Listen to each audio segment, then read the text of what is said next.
Bismillah, kita mulai ya. Sambil nunggu teman-teman. Assalamualaikum warahmatullahi wabarakatuh. Waalaikumsalam warahmatullahi Waalaikumsalam warahmatullahi wabarakatuh. Ustaz Alhamdulillah, Afwan. Alhamdulillah, Ustaz. Alhamdulillah, wa kafa, wa salatu ala rasulullah mustafa, wa ala alihi wa sahbihi wa man wafa. Innal hamdalillahi nahmaduhu wa nasta'inuhu wa nastaghfiruhu wa na'udzu billahi min syururi anfusina wa min sayyiati a'malina may yahdihillahu fala mudilla lahu wa may yudlil fala hadiya lahu. Asyhadu an la ilaha illallah, asyhadu anna Muhammadan 'abduhu wa rasuluhu la nabiyya wa rasulahu ba'da.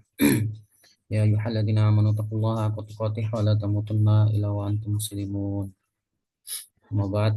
Alhamdulillah ya. Saya bersyukur atas nikmat Allah dan kita banyak-banyak beristighfar dan banyak-banyak kita bersyukur atas nikmat Allah walaupun kita ujiannya berbeda-beda, ya permasalahan di kehidupan kita juga berbeda-beda, tetap kita harus bersabar dan tetap kita bersyukur sama Allah Subhanahu wa taala.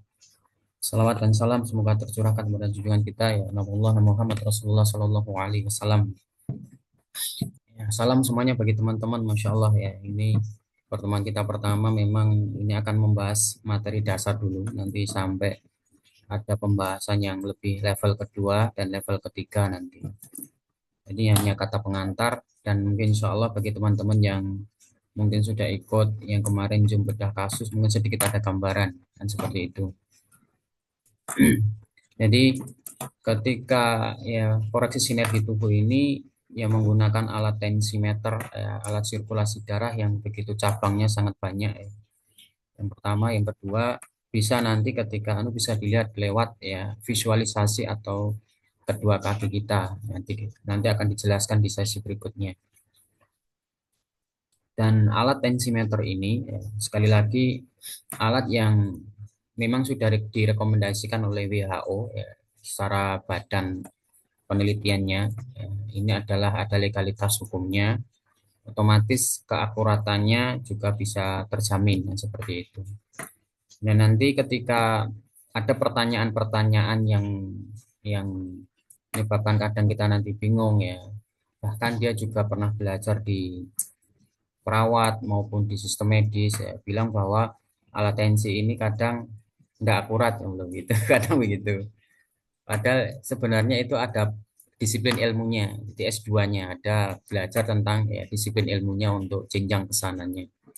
Seperti itu sebenarnya. Jadi alat tensimeter ini ketika dia di tensi pertama dan kedua itu dia kok beda-beda selisihnya jauh, itu bukan alatnya. Jadi alat itu adalah indikator selama alat itu tidak rusak, selama alat itu masih ya, balance, masih bagus, ya, dia sebagai alat pengukur sistem sirkulasi darah yang cabangnya begitu banyak.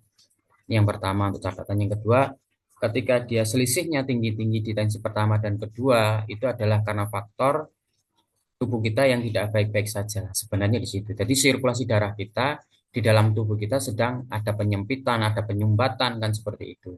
Ada mungkin sistem kolumna vertebra atau tulang belakang kita yang sendinya menyempit. Nah, seperti atau terjadi lordosis atau skifosis ataupun spondylosis itu akan berpengaruh ke sistem sirkulasi darah yang mengalir dari kaki sampai kepala.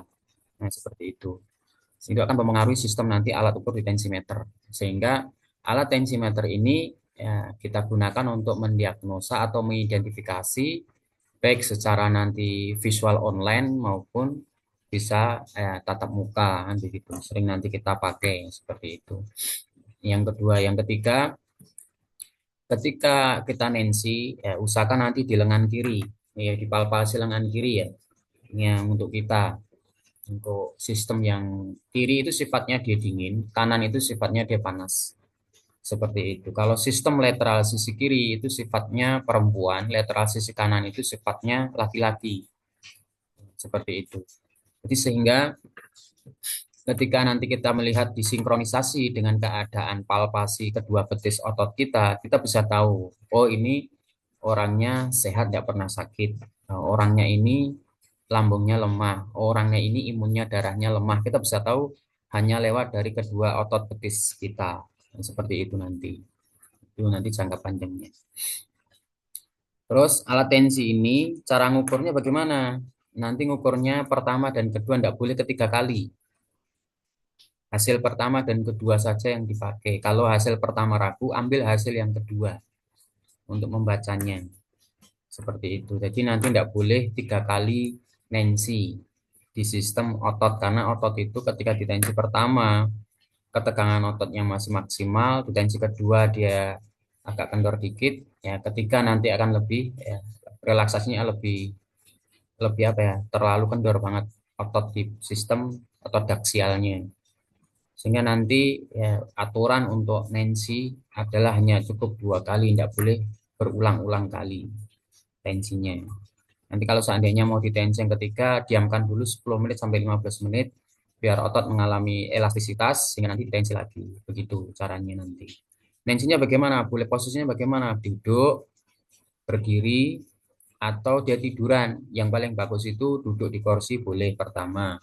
Kedua tiduran juga boleh. Seperti itu. Yang kecuali yang berdiri yang tidak boleh. Karena berdiri itu otot mengalami kontraksi. Seperti itu. Itu yang tidak boleh. Jadi Nancy itu dalam keadaan posisi tidur atau posisi dia duduk di kursi seperti itu. Nah, itu perlu. Jadi nanti ini KST ini yang panjang itu adalah mencari benang merah solusi keluhan itu penyebabnya karena faktor apa seperti itu. Jadi keluhan di dalam tubuh kita tidak semuanya organ itu mengalami lemah, ini faktor dari sistem anatomi fisiologi itu imun melemah. Bukan itu saja, tetapi kadang ada gangguan kejiwaan yang menjadikan penyebab pola pikirnya terlalu ekstrim atau terlalu banyak beban, itu menjadikan nanti melemah imunnya, organnya melemah, ototnya melemah, sarafnya melemah, seperti itu. Jadi fisik dengan jiwa itu tidak bisa dipisahkan, itu harus seimbang seperti itu. Sehingga ya kita tidak heran ketika kita lihat ya, ketika ada orang kena gangguan non medis itu semuanya kalau di rukyah massal atau orang-orang yang di rukyah yang kena gangguan non medis kebanyakan imunnya lemah atau dia punya keluhan yang sudah ada. Nah, seperti itu. Sehingga setan golongan jin itu dia akan terus setiap menit, setiap detik ya bagaimana melemahkan imun kita. Ya, seperti itu. Itu akan dicari sisi lemahnya kita terus. Karena apa? Karena kita tidak akan ya ketika fisik kita ya, tubuh kita, imun kita bagus ya, itu pola pikir kita juga akan seimbang seperti itu. Sehingga itu tidak akan mudah sekali setan golongan jin untuk melemahkan, untuk mempengaruhi sistem apa? Kejiwaan kita, nah, seperti itu. Dan sistem pola pikir kita. Sehingga kita ketika imun kita lemah, maka mudah sekali ya sistem di dalam pola pikir kita, mental kita melemah, mudah sekali setan untuk menggoda kita di dalam sistem kehidupan kita sehari-hari. Jadi tugas setan setan itu adalah bagaimana biar kita itu tidak bisa istiqomah di jalan Allah ya, dalam memantaskan diri di hadapan Allah. Jadi kesehatan di dalam tubuh kita itu adalah modalitas yang paling penting di dalam perjalanan untuk menuju Allah ya, istiqomah. Ketika nanti orang ya menghafal Al-Quran, dia sudah hafal Al-Quran, sudah banyak sekali menghafal hadis, paham tentang ilmu syar'i, tetapi kalau fisiknya atau kesehatan dalam tubuhnya tidak sehat, otomatis untuk melafazkan la ilaha illallah itu berat. Seperti itu. Karena apa? Ujiannya yang akan menuju sakaratul maut itu lebih berat daripada yang sekarang kita hadapi.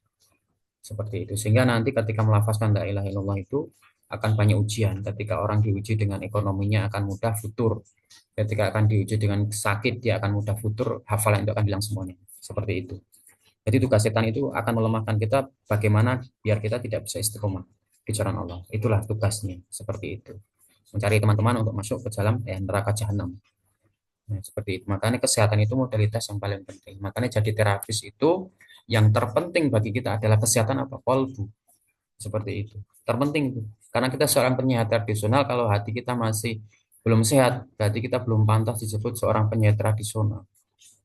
Belum pantas disebut seorang penyehat seperti itu. Karena jiwa kita masih sakit gitu. Kadang melihat saudara kita yang banyak pasiennya kadang iri ya, itu sebenarnya penyakit-penyakit yang harus dibuang. Jadi itu. Ketika kita melihat saudara kita yang lebih berkompeten, akhirnya kita iri ya, atau kita merasa dan lain-lainnya, itu sebenarnya adalah yang harus berbagai adalah kejiwaan kita dulu. Sehingga apa? Setiap ilmu yang Allah amanahkan itu ada kelemahan dan ada sisi ada sisi baiknya juga seperti itu. Jadi tidak semuanya itu bisa menyelesaikan kasus yang ada seperti itu. Jadi kita usahakan kita nanti setelah memahami berbagai banyak disiplin ilmu, ya, semakin hati kita merunduk kayak padi, semakin kita ya, istiqomah, semakin kita sabar dan ya, santun, sehingga teman-teman ya penyiar tradisional itu ya agar kita bisa apa sinergi, saling menguatkan di dalam dakwah kesehatan. Karena dakwah kesehatan ini ujiannya sungguh sangat berat. Ya, karena apa? Menyehatkan dari sisi psikologisnya, sisi imunnya, serta sisi sistem anatomi fisiologi. Jadi menutup celah bagaimana setan itu tidak mengganggu di dalam perjalanan kita menuju Allah seperti itu. Nah, itu ujian sangat berat. Penyiar tradisional itu ujian yang paling berat adalah bagi orang-orang penyiar tradisional seperti itu. Karena di samping itu jika dia sisi dakwahnya ada, ya, door to door, dan sisi untuk memperbaiki psikologisnya, memperbaiki ibadahnya, mendekatkan diri sama Allah, ya, karena itu adalah lahan dakwah kita sebagai untuk ya bagi orang-orang yang mereka orang sakit itu biasanya diarahkan apa mudah seperti itu. Itu salah satu keuntungan kita bagi ahli dakwah di penyiar tradisional seperti itu. Lanjut ke sistem tubuh ya. Bagi teman-teman yang baru gabung ya, baru ikut ya. Saya dulu ketika tahun 2003 sudah terjun di dunia bekam ya. Dulu adanya ABI Asosiasi Bekam Indonesia waktu itu dulu. Ya, itu dulu pun penyusupan ya, orang-orang yang mereka membenci tentang kesehatan itu sudah apa frontal apa sudah banyak sekali, sudah keras, apalagi sekarang kan seperti itu. Ya. Tahun 2003 saya terjun di dunia rukyah syariah dan bekam waktu itu. Dan terlalu saya ketika mengalami kanker otak stadium akhir di waktu 2006 sampai 2007 itu sempat di kemo 6 kali ya, pernah koma sekali waktu itu, divonis dokter umur saya tinggal 2 bulan waktu itu dan mau dioperasi ya, kanker otak stadium akhir waktu itu. Akhirnya dengan saya tidak mau merepotkan orang, akhirnya saya berinisiatif dan berazam ya terapi mandiri. Akhirnya apa dengan bekam dan rukyah mandiri waktu itu. Hanya waktu itu bisanya waktu itu. Hanya bekam dan rukyah waktu itu. Akhirnya tahun 2008 saya sudah mulai fokus ke dunia kesehatan sampai hari ini, sehingga ketika itu belajar-belajar disiplin ilmu, ikut webinar, ikut-ikut pelatihan dan seterusnya, dan ikut-ikut yang kebanyakan di webinar-webinar medis ya saya ikuti waktu itu. Akhirnya pakailah latensi ini, dan setiap saya ada klien ya saya kumpulkan data satu persatu, hampir 5 ribuan lebih waktu itu. Dan sampai hari-hari kalau sampai hari ini mungkin mungkin sudah ada 7.000 sampai 8 ribuan data yang saya kumpulkan waktu itu. Dan itulah saya ya kerucutkan, saya simpulkan ternyata alat tensi ini bisa untuk mengukur dari bentuk psikolognya kayak apa, pola tidurnya kayak apa, pola aktivitasnya kayak apa, pola makannya kayak apa bisa diketahui. Dan begitu pula penyebab-penyebab nanti penyakit-penyakit tulang itu bisa diketahui dari alat tensi seperti itu. Sehingga biomekanik saya belajar dari S3 seorang dokter waktu itu, dan dia juga termasuk adik ipar saya ya, dia lulusan IKIP yang Bandung, sekarang profesor ya, baru wisuda kemarin. Saya belajar biomekaniknya dari beliau itu, sehingga paham tentang biomekanik dengan dasar rumusnya seperti itu. Sehingga apa sih biomekanik itu, saya waktu itu masih bertanya-tanya. Saya waktu itu masih belajar dengan dokter Verly ya waktu itu di orang Thailand waktu itu, sehingga saya mengkerucutkan lagi belajar dengan adik ipar saya yang ahli di dalam mitologi, atau di dalam beliau ini adalah ya, peneliti ya tentang otot, tulang dan saraf seperti itu. Adik saya ini tesisnya seperti itu, sehingga saya belajar dari situ tentang biomekanik. Ya, akhirnya ketemu simpulnya, oh rumusnya begini seperti itu, sehingga bisa saya bagikan bagi teman-teman dalam menambah wawasan kesehatan bagi penyiar tradisional seperti itu. Jadi tubuh kita ada yang nanti aktivitasnya terlalu tinggi, tubuh kita memanas, ya, seperti gambar itu memerah. Nah, seperti itu karena di dalam tubuh kita punya termogenesis atau suhu badan. Nah, termogenesis ya, sehingga ketika nanti tubuh kita terlalu aktivitas terlalu tinggi ya, tidak dijaga dengan konsumsi yang mendinginkan, sayuran hijau, buah-buahan, serta nanti cairan di dalam tubuh, itu bisa mengalami anemia akut atau anemia aplastik ya.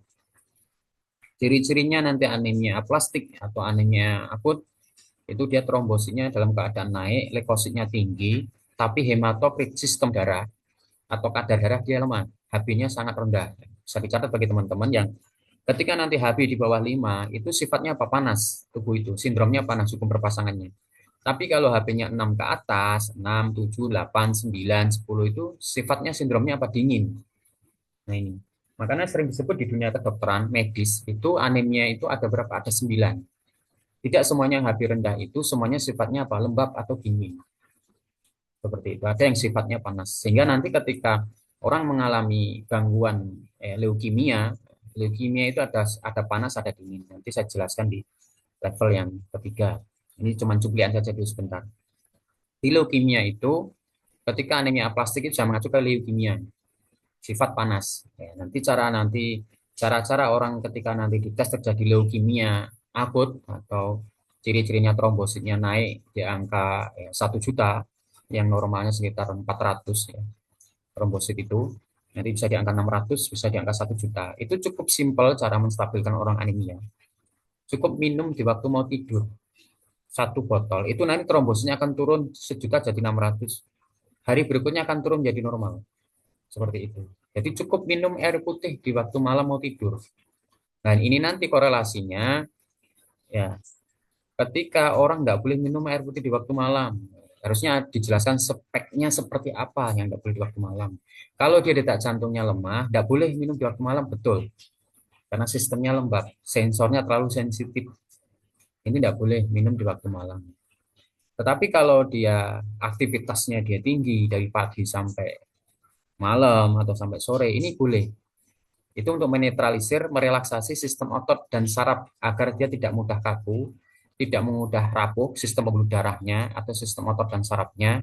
Itu boleh di waktu malam agar merelaksasi sistem glukosa jadi glukogen jadi vitamin D. Itu boleh minum di waktu malam dan nanti ketika orang aktivitasnya tinggi, kenapa dia bangun itu tidak fresh, kayak mukanya mudah tua, terus dia mudah pegel-pegel, ya, itu minum di waktu malam mau tidur, minum pegelnya hilang di waktu pagi dan dia bangun kayak orang baterainya full lagi 100%. Nah, seperti itu. Ya, itu penting. Tapi kalau detak jantungnya di bawah 70, ya enggak boleh minum di waktu malam. Sama dengan nanti proses ibu yang sedang hamil. Nanti ada ilmu tentang ya, pasca ibu yang sedang hamil itu nanti juga akan di dalam ilmu KSC juga dibedah. Seperti itu pembahasannya bagaimana promil dan menuju pasca hamil dan menuju melahirkan itu nanti akan dijelaskan agar nanti melahirkan itu normal, tidak sesar, tidak terjadi prematur, tidak terjadi bayi anggur, agar tidak juga tidak terjadi apa HPL-nya dia mundur seperti itu atau terjadi nanti bayinya itu mengalami keracunan air ketubannya seperti itu. Itu nanti juga yang dibedah. Jadi ketika aktivitasnya tinggi, maka sifat termogenesis suhu badan akan naik menjadi panas.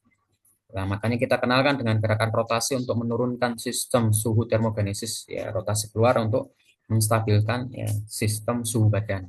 Ini yang pertama. Yang kedua, ya ini lihat yang biru.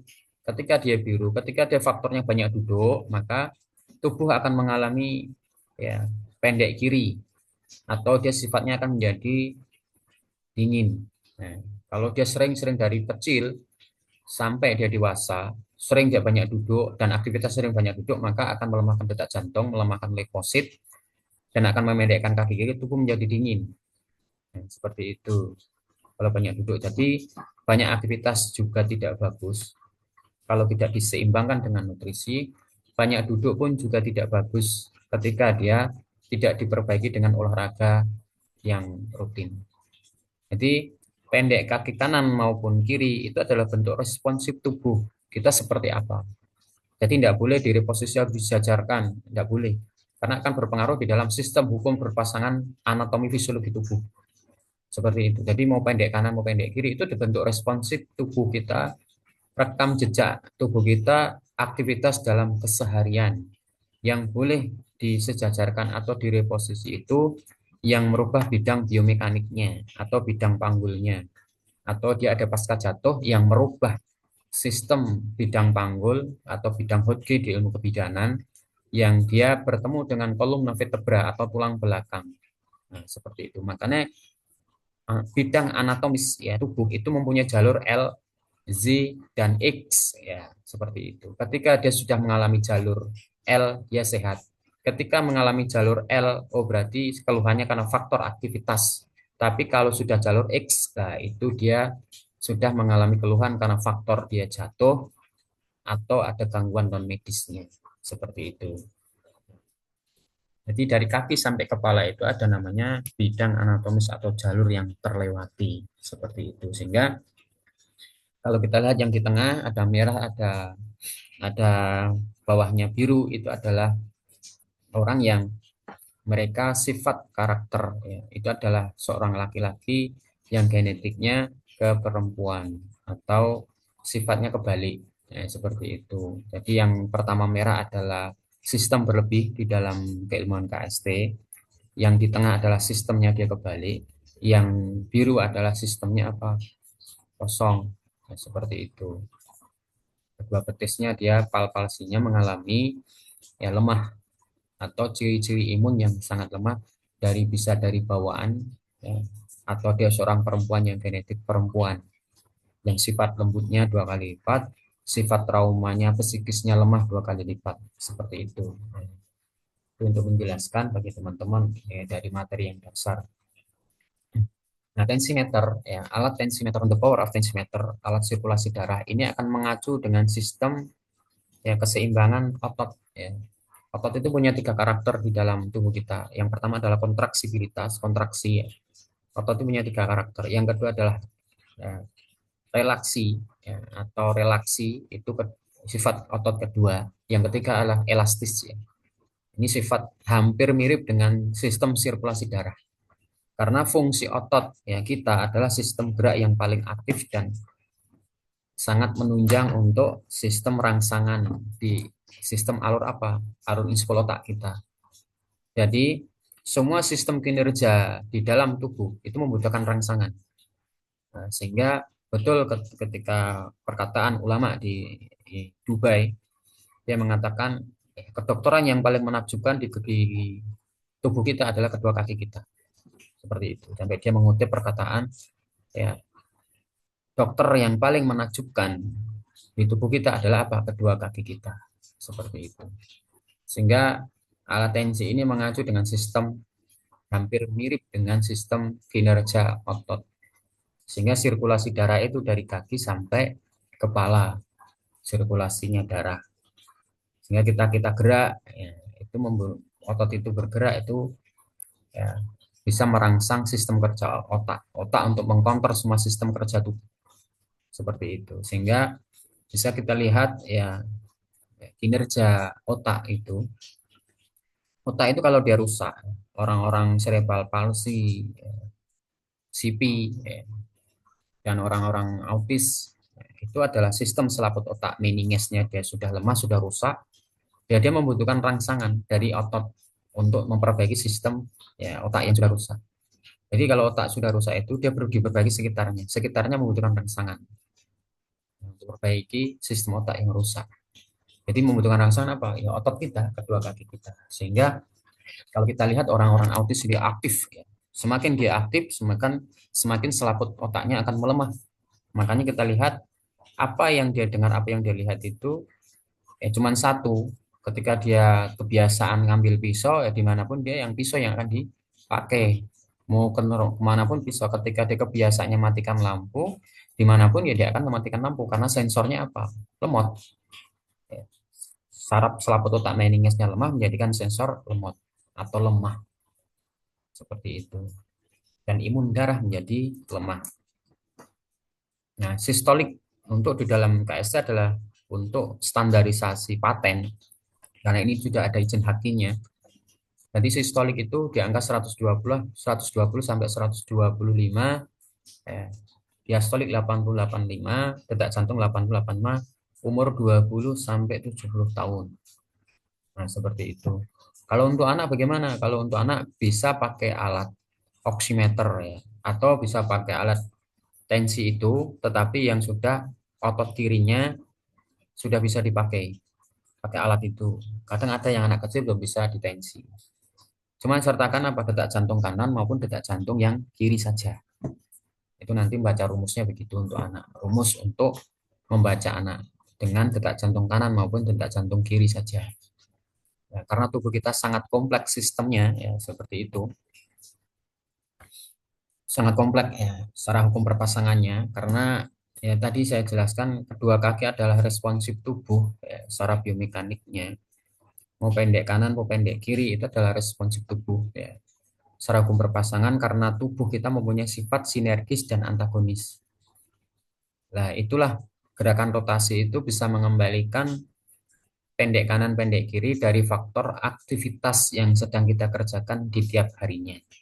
Kalau dia ada pasca jatuh, nah tinggal direposisi, diperbaiki bidang hoki atau bidang biomekaniknya. Seperti itu.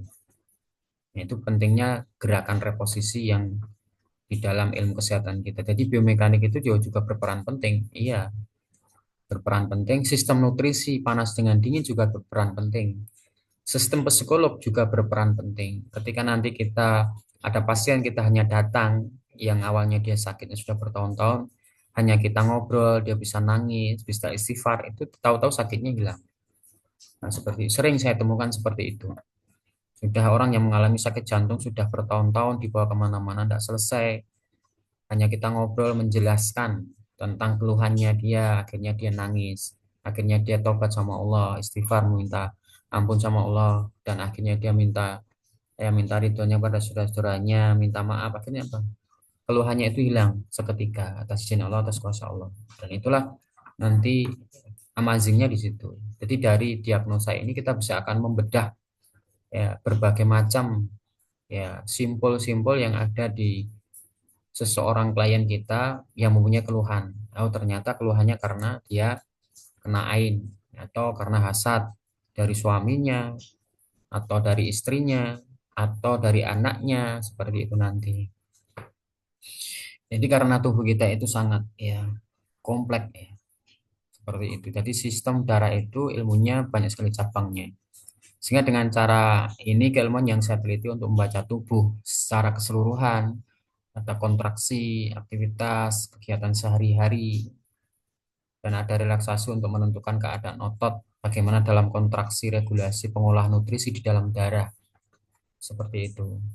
Nah, itu alat tensimeter kita, alat untuk standarnya, untuk mengetahui adalah standar patennya di angka 120, ya 125, 885, 885 detak jantung BPM.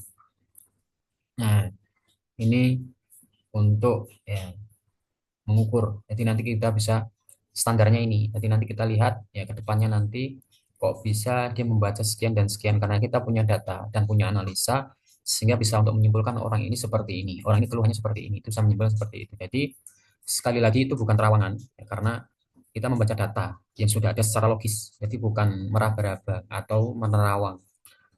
Nah, seperti itu. Walaupun keadaan hati itu adalah gaib, tetapi bisa didata seseorang itu dia mau cemburuannya terlalu tinggi, emosinya dia memuncak, sifat irinya yang terlalu ya dominan, itu bisa kita lihat seperti itu lewat data yang sudah ada. Karena data ini dikumpulkan dari berbagai banyak klien, banyak pasien dari tahun 2008 sampai hari ini. Ya, dari situ kita membaca data yang saya kumpulkan dari membaca psikolognya kayak apa, aktivitasnya seperti apa, kebiasaan seperti apa, itu dulu saya catat. Seperti itu. Jadi dari mencatat data itulah kita bisa menyimpulkan, nah, seperti itulah keluhan penyebabnya karena orang itu lisannya terlalu tajam, orangnya terlalu sombong, seperti itu, orangnya terlalu pemarah, kaku. Itu nanti bisa menimbulkan apa? Penyakit di kemudian hari. Jadi banyak para ya alumni KST awalnya dulu orangnya yang sombong, pemarah, egonya tinggi, ketika melakukan gerakan rotasi, ya itu bisa menjadi penyabar, emosinya reda, menjadi sekarang dia ahli dakwah, seperti itu, Masya Allah. Jadi jangan kaget juga, orang yang ketika nanti rotasi bisa terjadi mual muntah, atau ketika ada gangguan medis, hanya gerakan rotasi masuk, Dia bisa tertidur tiba-tiba, kayak orang kesurupan, seperti itu. Yang awalnya tensinya tinggi, ya dirotasi keluar dengan rotasi masuk, tensinya turun, akhirnya apa? Kayak orang kesurupan, tahu-tahu tidur ya sendiri. Untuk buka mata agak susah, tahu-tahu bila tensinya udah normal gitu. Jadi gerakan-gerakan biomekanik itu adalah gerakan keseimbangan seperti itu untuk menseimbangkan sistem di dalam sirkulasi darah, sistem hormon dan sistem kinerja sensor ya, motorik maupun sensoriknya di dalam tubuh. Jadi di tulang belakang kita ada dua sensor alba dan nigra. Ya, disitulah adalah sensorik, ada motorik seperti itu dari kaki sampai kepala seperti itu. Ya itulah bahwa sirkulasi darah ini bisa untuk membaca. Nah, dari situ kita akan mengetahui kenapa tensi bisa membaca sekian dan sekian seperti itu. Karena tubuh kita adalah tubuh yang berhubungan dengan sistem darah yang sangat panjang ketika pembuluh darah ini ketika diputar untuk mengarungi dunia itu sampai ujung timur, ujung barat. Kalau ditarik itu panjangnya, Masya Allah, pembuluh darah kita itu seperti itu. Sirkulasi darah pada tubuh kita seperti itu. Ya. Kalau nanti di tensi itu mengalami, jadi nanti bagi teman-teman yang tensinya belum bagus, usahakan gerakan rotasinya masih dilakukan walaupun tidak punya keluhan dan duduk vaskularisasi dilakukan. Karena dua olahraga itu salah satu ya ilmu keseimbangan yang kita sudah sehat ketika dipakai rutin kita melakukan rotasi masuk dan duduk vaskularisasi itu akan membantu kesehatan di dalam tubuh kita untuk menjaga dan perawatan. Tapi jangan menunggu tubuh kita sakit seperti itu. Baru kita ya mencari solusinya. Jadi kita harus butuh penjagaan dan perawatan. Jadi kedua kaki kita itu adalah ada otot terbesar di kedua kaki kita yang menunjang kontraksi atau alat perangsang di dalam tubuh. Baik itu sistem hormon, sistem imun darah, kinerja di dalam jantung, kinerja dalam otak, semua sistem kinerja di dalam tubuh kita itu semuanya akan akan tergantung kepada rangsangan di kedua kaki kita, sistem kinerjanya. Seperti itu sehingga kita lihat ya sangat unik kan keilmuan biomekanik itu. Ketika diperbaiki sistem bidang Hodgkinnya atau bidang biomekaniknya, tahu-tahu ada benjolan mengecil, ada yang ketika awalnya panas tidak lagi punya, panasnya hilang, ada yang demam, demamnya hilang seperti itu. Ada yang dia punya penyakit yang sering nyeri atau HNP, ya HNP-nya tahu-tahu reda setelah dibagi biomekanik. Jadi biomekanik itu juga berperan penting.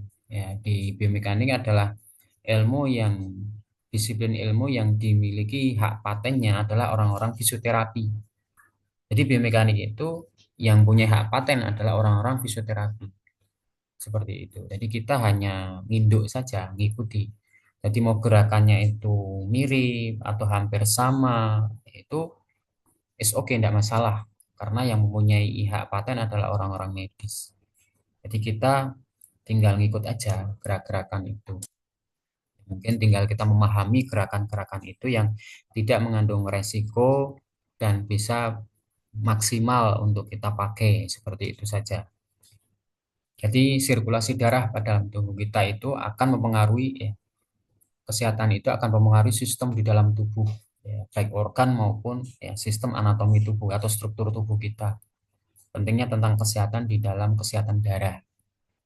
Nah, seperti itu. Jadi kalau tulang lumbar kita itu dia elastis, maka sistem di dalam alat tensi kita itu akan normal.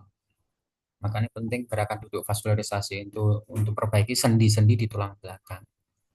Seperti itu, agar sendi di tulang belakang kita yang dimana sendi tulang belakang itu membutuhkan elastisitas, ya, tidak dia terlalu menyempit atau tidak terlalu lordosis seperti itu sehingga duduk vaskularisasi itu untuk memperbaiki sistem sendi di tulang belakang kita dan gerakan rotasi itu memperbaiki faktor sistem sirkulasi darah, bidang biomekanik dan sistem rangsangan alur simpul otak, dan sistem di dalam hormon agar nanti kembali faktor dari aktivitas kita yang mungkin banyak duduk atau banyak menggunakan kedua kakinya untuk aktif seperti itu. Nah, sekarang mengacu tentang sistolik. Sistolik itu kontraksi atau kita lihat di alat tensi adalah yang paling atas bagi teman-teman yang belum paham. Sistolik itu yang hasil paling atas itu namanya sistol atau kontraksi. Ya. Sistem darah ada kontraksi, yaitu rangsangan lewat otot kedua kaki kita, sehingga kita tahu keadaan fisik kita lewat angka sistol. Ya. Kinerja kita kayak apa? Nanti kita lihat orangnya, kalau orangnya nanti sistoliknya 120, 125 ini nanti bisa kita lihat orangnya pertama adalah apa? Sering menjaga olahraga. Tuh. Dan orangnya sehat seperti itu. Sering menjaga apa? Olahraga. Jadi aktif dia. Tetapi ketika dia nanti naik ya jadi 130, oh berarti dia terlalu aktif orangnya. Terlalu aktif dan menjadikan nanti hipertensi faktor aktivitas. Kalau dia turun di angka 110 ke bawah, oh berarti dia kurang olahraga atau orangnya faktornya apa? Kurang olahraga atau banyak tidur atau banyak makan. Nah, itu nanti kalau 110 ke bawah. Jadi banyak makan juga tidak bagus, kurang makan pun juga tidak bagus. Seperti itu. Jadi stabil saja pola makan kita. Pagi, siang, sore ya stabil saja, tidak boleh porsinya ditambah-tambah atau porsinya dikurang-kurang. Stabil apa yang kita setiap hari kita makan itu porsinya seberapa. Yang kita jadi tidak boleh berlebihan seperti itu. Cukup satu piring, yang piring itu mungkin ya sebagaimana makannya Rasulullah seperti itu. Jadi sistem keadaan fisik itu ya orang karakter itu bisa berubah-ubah. Awalnya dia penyabar, akhirnya jadi emosian. Awalnya dia pendiam jadi aktif. Awalnya dia orangnya aktif jadi pendiam. Itu nanti bisa berubah-ubah selama dia menuju perjalanan hidupnya. Jadi karakter itu bisa berubah-ubah, bisa diperbaiki, bisa. Seperti itu yang saya contohkan tadi, orangnya yang emosi sombong awalnya menjadi lembut, menjadi penyabar seperti itu. Orangnya awalnya pelit, hitungan, akhirnya dia menjadi dermawan, banyak sedekah. Itu banyak sekali kasus-kasus yang terjadi di alumni KST, akhirnya menjadi orang-orang yang menjadi hatinya lembut, seperti itu. Jadi sistem kita lihat secara fisik untuk sistolik untuk mengetahui fisik ya, seperti itu dari sistem sistoliknya. Nah, fisiknya seperti apa?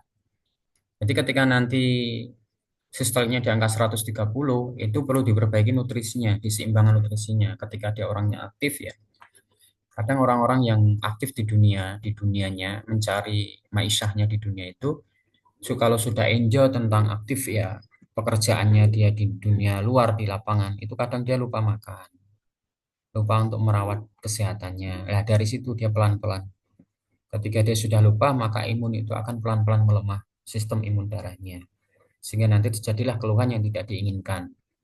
Nah, kita lihat nanti orang-orang yang umur 40, 45 tahun sudah stroke, ya, pecah pembuluh darahnya, ya karena ini. Karena faktor aktivitas terlalu tinggi, ya, akhirnya dia tidak merawat tubuhnya, termogenesisnya naik panas, pembuluh darahnya akan mudah rapuh, ya. Sistem otot mudah rapuh, sarafnya mudah rapuh, akhirnya ketika dia emosi sebentar pecah pembuluh darahnya. Seperti itu. Emosian yang terlalu tinggi juga tidak bagus. Jadi ketika kita nanti emosi, ya ilmu biomekanik itu bisa di dalam Al-Quran sudah ada. Di dalam surat Al-Dzariyat ya, 38 atau 35 itu. Kenapa kita marah disuruh duduk. Nah, seperti itu. Ketika kita marah disuruh duduk. Nah, kalau duduk tidak selesai disuruh berwudu. Seperti itu. Itu adalah aplikasi secara keilmuan bisa dipakai. Jadi termasuk ilmu biomekanik ya. Jadi orang-orang yang mereka terlalu aktif ya, itu harus diimbangkan dengan juga dengan aktivitas duduk. Ya, orang-orang yang aktif di lapangan atau sering menggunakan kedua kakinya. Makanya saya ciptakan dengan gerakan rotasi itu adalah tentang ya di dalam Al-Quran tentang marah kenapa disuruh duduk. Ya, itu adalah gerakan rotasi itu saya kembangkan dari kedua ayat dari ayat itu seperti itu sehingga terciptalah gerakan rotasi. kedua kaki itu. Jadi mungkin gerakannya itu remeh-temeh, tetapi manfaatnya Masya Allah luar biasa. Ada orang yang kemarin itu imun, orang Banten, seorang perempuan, ya, yang dia naik tangga 2 itu sudah tidak kuat, badannya sering lemah. Nah, sekarang itu luar biasa fisiknya. Hanya gerakan rotasi masuk. Sekarang fisiknya Masya Allah luar biasa. Tidak lagi mengalami autoimun. Seperti itu. Jadi sering saya mendapatkan klien-klien yang mungkin jarang ditemukan oleh teman-teman. Kasus-kasus yang dari tahun 2008 sampai hari ini, ya. Banyak sekali kanker, ya, hormon adrenalin, jantung bocor, banyak sekali saya temukan tentang autoimun itu ada berapa banyak. Ya. Di situ nanti kita akan membedah di level ketiga tentang penyakit-penyakit yang belum kita nanti temukan di lapangan. Mungkin jarang atau mungkin belum ditemukan. Jadi sistolik ini untuk mengetahui keadaan fisik kita. Yang pertama, ini nanti bisa kita lihat sistolik untuk membaca keadaan fisik aktivitas kita seperti apa. Kalau dia turun berarti orangnya kurang olahraga atau dia banyak tidur gitu aja. Ya, sistolik ini juga untuk bisa mengetahui tentang imun darah. Jadi kalau ini 120, 125 berarti imun darah kita stabil. Seperti itu. Bisa untuk mengetahui monosit, keadaan monosit atau sistem monosit itu bisa mengetahui teman-teman nanti ketika di hasil hematologi, ya. Untuk mengetahui orang dalam kanker stadium atau kankernya dia sudah ada di dalam tubuh, bisa lihat dari sistem hasil monositnya. Nah, seperti itu. Angka berapa? 10 ke atas. Monositnya nanti ada di hasil hematologi atau hasil darah. Kalau sudah di angka 10 ini sudah ada sel kanker di dalam tubuhnya. Seperti itu. Nanti bisa dilihat orang ini indikasi kanker. Nah, bisa cek monositnya di angka 10 ke atas. Oh, ini sudah kanker. Stadium 1, 2 atau stadium akhir atau stadium lanjutan 3. Seperti itu. Nanti bisa dilihat dari monositnya teman-teman bisa dikaret. Kalau dia monositnya di angka 7 itu berarti karena imun darahnya lemah. Jadi kanker kanker itu karena faktor imun darahnya melemah. Sehingga terjadilah nanti sampah-sampah di sistem nutrisi darah. Penggumpalan-penggumpalan sistem darah yang menjadikan nanti di situ menjadikan virus di dalam darah, terjadilah sel kanker. Seperti itu. Nah, sistem sistolik ini bisa mengetahui tentang imun darah. Kalau 130, oh berarti imun darahnya mulai melemah. Imun darah mulai melemah. Berarti kalau imun darah mulai melemah, perbaiki imun darahnya dengan nutrisi antioksidannya dipertinggi, yaitu dengan jus atau dengan buah-buahan dan sayuran. Seperti itu untuk mengembalikan sistem imun darah.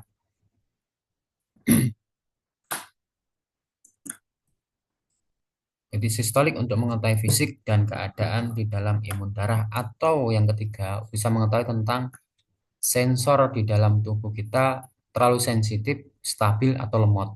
Nah, kalau 120 sampai 125 sistolik itu sensor di dalam tubuh stabil. Nanti bisa kita cek ya di dalam sistem sistolik. Kalau nanti ada orang 120, 125 itu orangnya garcep. Garcep itu mudah respon. Jadi ketika kita ngobrol itu responnya cepat itu, tidak lemot. Tapi kalau 130 sistoliknya itu kadang orangnya cuek. Orangnya ketika kita ajak ngomong, kita ngomong A, dia ngomongnya B. Jadi dia agak egonya agak tinggi, ya. Bukan karena orangnya yang sombong atau egonya tinggi, atau dia orangnya cuek, bukan karena tubuhnya baru mengalami imun darahnya lemah. Sistem termogenesis sedang naik. Jadi kalau kita lihat pasangan kita, kok pasangan kita agak cuek ya, kok pasangan kita agak egonya tinggi ya, agak kok sikapnya pemarah, rotasi aja keluar. Seperti itu, menstabilkan sensornya. Nah, seperti itu. Jadi kalau kita lihat ya, nanti ada rumus-rumus skoliosis, spondylosis, ANP itu ada rumusnya. Seperti itu untuk penyakit-penyakit tulang. Jadi nanti ada penyebab spondylosis itu faktor apa di umur sekian dan sekian. ANP itu faktor apa dari sekian dan sekian. Seperti itu nanti ada rumusnya. Jadi sistolik paham ya untuk mengetahui tentang keadaan fisik. Yang kedua imun darah, bisa mengetahui tentang keadaan kanker, ya, kanker otak maupun kanker payudara, dan bisa mengetahui dalam keadaan orang itu emosi, egonya cuek, sombong, emosi secara individual bisa kita dari sistem sistolik. Ya. Yang terakhir, sistolik bisa mengetahui orang itu banyak beban di finansial. Ya, saya bisa tahu nanti orang yang, mohon maaf ini nanti bagi teman-teman yang detak LG sistoliknya di angka 130 ke atas ini. Nah, dia faktor hipertensi, faktor aktivitas ini solusinya dekatkan diri sama Allah. Ya, belajar lagi tentang ilmu syar'inya diperkuat agar kita tahu maha besar Allah, ya, seperti itu, agar dia tidak cenderung ke dunianya lalu dia sampai terjebak di dalam riba, terjebak dalam hutang, akhirnya dia memperbanyak asetnya tapi aset itu dari hutang semuanya. Walaupun dia mau rumahnya dia 3 atau 4, ya, mobilnya banyak, tapi asetnya itu lebih sedikit daripada hutangnya, dia akan lebih banyak hutangnya. Bisa dibuktikan di lapangan nanti. Jadi dia, keluhan yang dia dapatkan itu karena dia jauh dari Allah. Sehingga nanti mudah hidupnya itu gelisah bawaannya. Seperti itu. Akhirnya solusinya apa? Ketika dia mendekatkan diri sama Allah, ya sudah semuanya akan diselesaikan sama Allah. Ketika nanti di masa tuanya, dia tidak akan mudah mengeluh. Nanti kita lihat orang-orang yang di masa umur 45 ke atas, sistoliknya di angka 130, itu semuanya akan orang-orang yang mengeluh, mudah mengeluh di masa tuanya. Bisa dilihat di lapangan. Karena apa? Ilmu syar'inya kurang. Dia hanya mengejar apa? Dunianya saja di waktu masa mudanya. Ketika di masa tua, ilmu Al-Quran dan Sunnah kurang, akhirnya rasa pasrahnya, rasa sabarnya, rasa ikhlasnya itu tergerus, hilang. Akhirnya di masa tuanya mudah mengeluh. Akhirnya apa? Menghilangkan, menafikan hak mutlaknya Allah. Akhirnya nanti hilanglah rasa sabarnya, rasa ikhlasnya, seperti itu. Nah, sampai ke sana ilmu tensi itu membacanya seperti itu. Lanjut lagi tentang diastolik ya. Diastolik atau relaksasi. Nanti teman-teman bisa dirangkum, dikirimkan di grup ya tentang materi yang dibahas ini. Nanti saya koreksi untuk lanjut materi yang kedua seperti itu. Nanti kurangnya apa di materi pertama ini bisa saya tambah nanti ketika mengisi di materi yang kedua. Agar nanti teman-teman bisa memahaminya. Jadi diastolik relaksasi yang kita lihat angka diastolik adalah di tengah. Di tengah hasil tengahnya itu berapa nanti. Jadi diastolik itu untuk mengetahui ya sistem di dalam tubuh kita. Yang pertama adalah keadaan uap, dingin, lembab, dan panas. Bisa kita tahu dari situ bisa. Yang paling simpel diastolik ini untuk mengetahui nutrisi yang di dalam tubuh, masuk di dalam tubuh itu seperti apa. Seperti itu. Jadi diastolik untuk mengetahui pola makan. Yang pertama, kalau diastoliknya normalnya 80-85, ya pola makannya stabil, pagi, siang, sore stabil, makannya pun juga stabil nutrisinya. Tapi kalau nanti kita lihatnya angka 86 ke atas, ya berarti makannya terlalu banyak. Terlalu banyak makannya. Itu jadi bisa menyebabkan keadaan uap di dalam tubuh terlalu tinggi. Kalau uap di dalam tubuh terlalu tinggi, itu bisa menyebabkan nanti faktornya apa? Regenerasi selnya lemah. Yang pertama. Yang kedua, jantungnya akan lemah atau sering disebut dengan gagal jantung. Seperti itu. Yang ketiga, mudah sekali dia beruban. Nah, umur berapa? Umur belum 40 sudah ubannya banyak sekali. Atau nanti matanya sudah kabur, rabun, rabun dekat. Kalau uap di dalam tubuhnya banyak. Nah, jadi konspirasi uap di dalam tubuh terlalu banyak nanti bisa menyebabkan kalau kita banyak makan bisa menyebabkan nanti gangguan non medisnya adalah orang-orang yang mereka mimpi, ya kolaborasinya di mimpi. Jadi nanti kalau diastoliknya di angka 86 ya ke atas itu orang yang sering mimpi. Mimpinya itu keadaan nyata. Ya itu adalah tipu daya setan, tipu daya iblis. Nyata sehingga nanti menjadikan orang itu merasa bahwa aku ini loh menjadi orang yang penerawang paling ajib seperti itu. Jadi seolah-olah dia bisa melihat ya kalau bahasa orang Jawa itu bisa tahu sebelum terjadi. Padahal itu adalah tipu daya setan. seperti itu. Sehingga menganggap dia hebat, menganggap dia paling ampuh, menganggap dia paling tahu. Seperti itu. Jadi kan naikkan egonya tinggi, sombongnya akan naik. Seperti itu. Sehingga nanti dia banyak bicara. Jadi kalau dia ngomong, betahnya minta ampun orang-orang ini. Kalau 86 ke atas. Ya. Kalau dia sudah ngomong sama temennya, betah, ngoceh. Seperti itu. Jadi itu karena konspirasi uap. Jadi kalau ada konspirasi uap seperti ini, yang pertama kali yang diserang adalah titik lemahnya adalah jantung.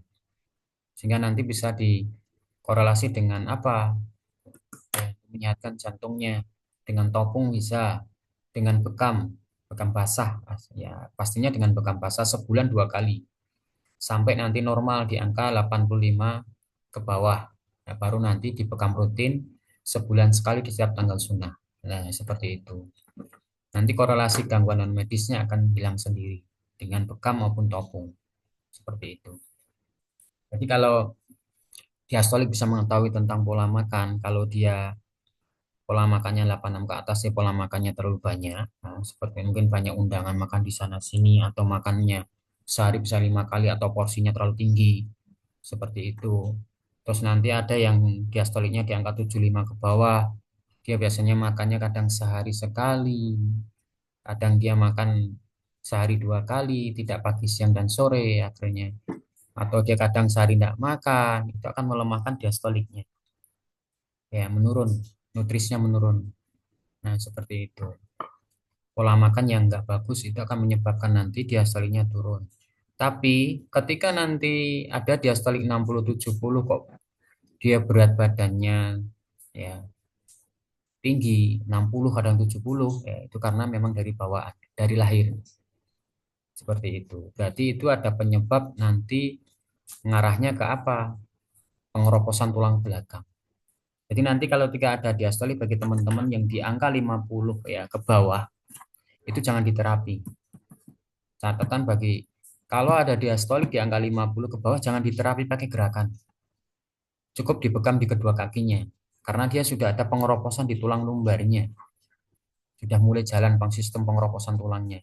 Itu nyerinya akan 2 kali lipat, 3 kali lipat. Itu sudah pinggangnya akan nyerinya minta ampun. Gerak dia salah, tidak gerak dia juga salah. Jadi itu kalau pakai gerakan bisa mengalami retak, bisa mengalami rapuh, bisa mengalami nyerinya bisa beri, tidak selesai-selesai, bisa berhari-hari. Cukup dibekam di kedua kakinya, nanti dia akan naik sendiri diastoliknya. Kalau ada orang yang gemuk, yang diastoliknya di angka 50, itu jangan diterapi pakai gerakan. Cukup dibekam kedua kakinya. Nanti kedua kakinya akan keadaannya ototnya akan kaku. Dibekam untuk merelaksasi keadaan perangsangan otot kedua kakinya. Dibekam kedua kaki diputus sama pahanya. Ketika nanti dia diastolik sudah naik, ya, itu nanti akan stabil sendiri sistem sirkulasi darahnya. Baru nanti akan perbaikan sistem relaksasi atau perbaikan secara mandiri, sistem hormon, sistem kesehatan tulangnya, seperti itu.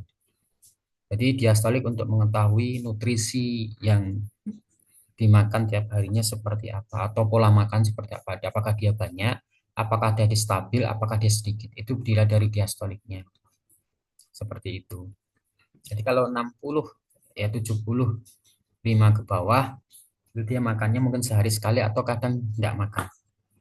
Jadi untuk mengetahui kesehatan tulang belakang pun bisa dilihat dari diastolik ini yang kedua. Kalau dia 885, oh berarti kesehatan tulang belakangnya stabil.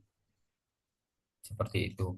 Kalau nanti dia di angka 100 ke atas, oh berarti tulang belakangnya mengalami apa? Lordosis atau melengkung keluar. Jadi diastoli itu yang pertama adalah untuk mengetahui sistem nutrisi atau pola makan, yang kedua untuk mengetahui kesehatan tulang belakang atau keadaan sendi di tulang belakang atau kesehatan di tulang belakangnya. Itu diastolik yang kedua. Ya, untuk mengetahui itu yang pertama, ketika di 80-85 dia stabil tulang belakangnya, tulang belakang itu punya sendi. Tapi coccyx sacrum atau tulang ekor, ya, itu namanya coccyx sacrum, tulang panggul, tulang ekor, itu dia tidak mempunyai sendi. Jadi beda kolumna vertebra dengan tulang belakang. Kolumna vertebra itu adalah cervical, torak, lumbar itu kolumna vertebra. Itu masuk tulang belakang. Tapi kalau tulang ekor itu bukan termasuk tulang belakang, atau itu termasuk tulang apa? Tulang panggul. Seperti itu. Itu tidak termasuk tulang belakang. Itu masuknya tulang panggul atau bidang Hodge di ilmu kebidanan. Jadi kalau nanti ada diastoliknya di angka 100 ke atas, dia mengalami lordosis atau tulang belakangnya menonjol keluar. Seperti itu. Dia mengalami lordosis atau menonjol keluar dikit. Kelihatan nanti dari tulang itu, kelihatan dari ketika dia buka baju itu tulangnya agak menonjol keluar, yang tulang toraknya sama lumbarnya agak menonjol keluar di tulang belakangnya. Seperti itu. Jadi, toraknya agak menonjol keluar atau mengalami lordosis. Atau yang kedua adalah orangnya gemuk sudah mengalami lordosis. Itu menyebabkan nanti orang itu menjadi apa? Asma. Seperti lemah di sistem jantung dan paru-parunya. Kalau nanti dia detak apa diastoliknya di angka 75 ke bawah, itu berarti dia mengalami penyempitan di tulang lumbarnya atau sering mengalami pegel tulang lumbar, pinggangnya sering mengalami pegal. Tapi kalau 50 ke bawah tadi itu pengeropasan tulang yang menimbulkan apa? Nyeri. Ini dicatat bagi teman-teman. Ketika ada 50 diastolik jangan diterapi pakai gerakan. Bisa fatal. Seperti itu. Karena kemarin ya sudah lama, sudah mungkin 2 tahun yang lalu, ya sudah saya ingatkan, ya, ada teman yang terapi pakai palu, palu, tulang belakang yang dipalu itu ada kan teman-teman itu kan. Saya sudah bilang kan dia lemah tulang belakangnya. Saya sudah ingatkan begitu.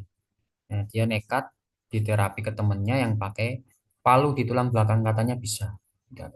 Akhirnya apa? Di palu itu tulangnya retak. Akhirnya dioperasi ke rumah sakit, habis dioperasi meninggal. Nah, itu kan pentingnya kita memahami tentang keseluruhannya agar tidak menimbulkan resiko. Jadi gerakan-gerakan KST ini semuanya bisa dilakukan, resikonya minim banget, bahkan tidak ada resiko. Seperti itu. Cuman kalau nanti ada gangguan non medis, gangguannya kayak orang-orang di rupiah itu aja. Melakukan gerakan-gerakan itu. Ada yang melakukan gerakan hidrovaskularisasi, tahu-tahu dia muntah karena di dalam tubuhnya ada bisikan mau bunuh diri, ada bisikan setan untuk dia melakukan hal-hal yang di luar nalar seperti itu. Ketika melakukan duduk vaskularisasi muntah, duduk vaskularisasi kedua muntah lagi sampai 15 kali, muntah 15 kali. Ketika sudah muntahnya reda, akhirnya bisikan itu hilang sendiri gangguan medisnya. Jadi gerakan-gerakan biomekanik, nutrisi panas dengan dingin itu adalah semua adalah kesehatan, keseimbangan untuk tubuh kita. Jadi tidak heran ketika orang minum madu mengalami reaksi, minum zaitun mengalami reaksi, minum batu sauda mengalami reaksi, minum konsumsi daun bidara mengalami reaksi. Bahkan nanti ketika ada orang yang tahu-tahu dia muntah darah tiba-tiba, itu simpel banget. Hanya dengan kangkung aja, daun kangkung. Ketika nanti ada kasus ya sifatnya dia panas, ya muntah darah, perutnya membesar, gerak-gerak, ada gangguan medisnya atau ain, hasad, sifat panas, ya itu nanti bisa pakai daun kangkung. Ya, daun kangkung itu ambil daun kangkung itu burai dari kepala sampai kaki. Itu muntah darahnya akan selesai seketika atas izin Allah. Bahkan nanti perut yang membesar, yang karena faktor dia menguning atau perut membesar karena faktor liver, itu bisa pakai daun kangkung diburai dari kepala sampai perutnya diburai sampai kaki. Nanti dia akan reda sendiri. Seperti itu. Ya itulah Allah menciptakan semua, baik itu sayuran, buah-buahan, tumbuhan, hewan untuk kita makan adalah keseimbangan kita. Itulah keberkahan maha besarnya Allah. Menciptakan apa yang kita makan adalah untuk keseimbangan kita. Seperti itu. Jadi kalau nanti yang kedua adalah untuk mengetahui kesehatan tulang belakang. Yang ketiga untuk mengetahui keadaan uap tadi kan. Ya, uap itu kalau sudah 86 ke atas sampai 100 uapnya terlalu tinggi di dalam tubuh. Tinggal nanti dibekam teman-teman. Uap itu sifat di dalam uap, konsentrasi uap di dalam tubuh kita itu sifatnya lembab panas. Ya, itu nanti yang akan diserang itu pertama kali adalah jantung. Atau TG seridanya terlalu tinggi itu bisa nanti pingsan tiba-tiba atau bisa habis olahraga detak jantung bisa berhenti atau malam gagal jantung. Nah, itu penting bagi teman-teman yang kalau banyak makan itu nanti bisa menyebabkan kayak tadi lemah jantung. Makanya sifat ring jantung itu ada dua, kanan dengan kiri. Seperti itu. Jadi sifat ring jantung itu ada kanan ada kiri. Jadi ring jantung itu bentuknya kayak piramida. Ya dia ada benang yang ditancapkan di sistem papilarisnya, bilik kanan, bilik kiri atau kanan atau yang kiri yang di ring, maka dia ada sistem kayak jarum untuk sistem mengkontrol sistem papilarisnya untuk membuka nutup sistem biliknya. Itu namanya ring jantung. Jadi ring jantung itu bentuknya bukan kayak cincin, tapi bentuknya kayak piramida yang dia kayak jaring-jaring. Itu namanya ring jantung. Nah, ini untuk diastoliknya. Sekarang detak jantung. Detak jantung untuk mengetahui apa? Detak jantung untuk mengetahui tentang orang itu sindromnya panas atau dingin. Nah, seperti bisa kita lihat atau hukum berpasangan, dia sifat dasarnya. Yang pertama, yaitu kalau dia detak jantungnya 81 ke bawah, itu sifat di dalam tubuhnya, sifat dasarnya adalah gennya ibu, atau dia sifat dasarnya adalah dingin dari lahir. Kalau dia 82 ke atas, sifatnya dia panas atau genetik ke bapaknya. 82 ke atas, seperti itu. Nah, sistem termogenesis ini bisa dipengaruhi dari pola aktivitas atau pasca jatuh. Jadi nanti bisa pengaruhi orang yang sifatnya awalnya sindromnya panas, ketika dia jatuh, jatuh mengenai kaki kiri, itu bisa menjadikan sindromnya menjadi dingin, yang awalnya panas, sifat dasarnya panas. Sehingga nanti jangan salah, dikasih nutrisi panas, justru akan menjadikan apa? Orang itu sakitnya malah bertambah. Nah, kita harus lihat dasarnya dulu, kita akan kasih nutrisi. Kalau dia ada pasca jatuh, ya, ini ada rumus pasca jatuh, ya, nanti yang akan merubah sistem termogenesis atau sindrom sifat dasar yang di dalam tubuh. Nah, ini penting untuk mengetahui nanti nutrisi yang cocok bagi dia apa, panas atau dingin. Nah, seperti itu. Jadi untuk mengetahui detak jantung adalah sifat di dalam tubuh dasarnya panas atau dingin. Nah, seperti itu. Tapi ketika nanti sifat panas dengan dingin ini akan bisa berubah ketika dia ada pasca jatuh di dalam tubuh kanan maupun kiri di bidang Hodgkinnya atau bidang biomekaniknya dari panggul ke bawah itu bisa merubah sindrom di dalam tubuh. Contohnya nanti ya ketika ada pasca jatuh di kiri yang awalnya panas menjadi dingin, detak jantungnya akan melemah, ya, nanti nutrisinya dikasih panas justru akan melemahkan tubuhnya yang seharusnya dia dingin, didinginkan, harusnya nutrisinya dingin, ya, dia dikasih panas, kebalik akhirnya. Nah, ini penting untuk ngasih nutrisi pun juga ada dasarnya, rumusnya, secara biomekaniknya, seperti itu. Nanti saya uraikan di BA ya, tentang pasca jatuh itu, rumusnya ada di buku modul itu, rumus pasca jatuh kan ada. Selisihnya kita lihat dari diastolik dan detak jantung, di angka 16 ke atas, itu sudah ada pasca jatuh kanan maupun kiri. Seperti itu. Nanti bisa dilihat nanti, ya, ketika nanti orang itu dia 81 ke bawah adalah sifatnya dia dingin, 82 adalah sifatnya panas. Nah, kalau dingin adalah ibu, panas adalah bapak. Jadi detak jantung yang pertama bisa mengetahui tentang sindrom atau gen ke siapa. Yang ketiga adalah bisa mengetahui pola tidurnya, seperti itu. Kalau dia pola tidurnya terlalu malam atau tidurnya kurang, oh berarti 86 ke atas detak jantung secara BPM, itu nanti dia tidurnya terlalu malam atau sering begadang. Tidurnya dia walaupun dia tidur jam 8 jam 9 tidur malam dia bangun aktivitas. Mungkin dia seorang juru masak atau mungkin malam ada kerjaan untuk diselesaikan, dia harus bangun malam seperti itu atau dia terbangun tidak bisa tidur lagi. Kebiasaan dia tidurnya apa kebiasaan dia tidur jam 8 jam 9 tapi dia jam 2 atau jam 1 bangun lagi sampai subuh seperti itu. Jadi untuk mengetahui tentang pola tidur, kalau nanti dia apa detak jantungnya dia 75 ke bawah, oh berarti tidurnya dia terlalu banyak. Sering tidur, udah banyak aktivitasnya dia banyak duduk, sering banyak tidur kalau di rumah, durasi jamnya tidur itu terlalu tinggi dari aktivitas ya seperti itu. Itu mengetahui tentang pola tidur detak jantung itu. Yang keempat, detak jantung bisa mengetahui tentang keadaan psikolog seseorang. Nah, kalau dia nanti 60 ya 60 ppm ini sifat-sifat yang akan ditimbulkan. Sifat apa? Sifat iri mulai dominan. Sifat hasad mulai dominan, yang detak jantung 60. Ya. Semakin ke bawah, semakin sifat iri dan hasadnya kelihatan. Seperti itu. Yang ketiga, sifat cemburunya terlalu berlebihan. Nanti jangan heran kalau bapak-bapak keluar, kalau istrinya ada detak jantungnya 60, ditanya, "Oh, dari mana? Dari sana ya?" Sifat cemburunya, prasangkanya terlalu berlebihan. Nanti kita mau berbuat apapun, pasti salah. Mudah ngomel-ngomel. Orangnya yang kelima itu suka ngomel-ngomel. Kalau kita yang detak jantung 60 ini, itu nanti sudah irinya sudah kelihatan, sifat hasadnya sudah kelihatan, sifat ya cemburunya sudah kelihatan, sifat ngomel-ngomelnya kelihatan banget. Nah, bagaimana untuk menstabilkan yang gerakan rotasi masuk dan duduk vaskularisasi? Itu nanti akan naik detak jantungnya, sering jalan pagi. Diajak jalan pagi untuk menaikkan detak jantung, menaikkan leukosnya. Sering diajak sarapan pagi agar apa? Sihir tafriknya itu melemah. Nah, seperti itu. Jadi orang-orang yang detak jantungnya melemah, indikasi gangguan non medisnya adalah sihir pemisah di dalam keluarga.